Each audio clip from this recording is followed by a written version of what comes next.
আইএসএফে যদি কেউ যোগ দিতে চায়, তাকে যদি কেউ বাড়ি থেকে তুলে নিয়ে যায়, আইএসএফ কোনোদিন ব্যর্থ হয়? আইএসএফ সাকসেস, তাই আইএসএফ এর পাশে মানুষ আসতে চাইছে। আইএসএফ একটা আদর্শপূর্ণ দল, তাই আইএসএফ এর কাছে আসতে চাইছে। তৃণমূলরা চাইছে না যে আমাদের কোনো কর্মী ওই দলে চলে যাক, কেননা তারা জানে তারা কিছু রাজনৈতিক কারবারিরা আছে যারা কিনা নিজেদের স্বার্থ চরিত্ররা বাড়ানোর জন্য, নিজেদের গাড়ি বাড়ি বাড়ানোর জন্য তারা নিজেদের অধীনে রাখতে চায়। এই সমস্ত মন্তব্য আমরা করতে চাই না। তারপরে আপনি বললেন বলে বললাম, আমরা ও নিয়ে ভেঙে পড়ি না।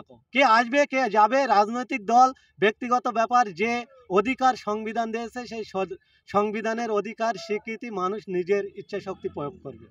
শুধু এই রাজ্যে নয়, আমরা দেখেছি ভাঙড় সহ গোটা পশ্চিমবঙ্গে যেখানে যেখানে শাসকের বিরুদ্ধে অত্যাচারিত মানুষ যখন নিজেদের একটা প্ল্যাটফর্ম তৈরি করে, এই শাসক দল যারা ভুরি ভুরি মিথ্যা প্রতিশ্রুতি দিয়ে বাংলার মানুষ থেকে বিরত করে দেয়, যাতে কিনা অন্য একটা প্ল্যাটফর্ম তৈরি হয়।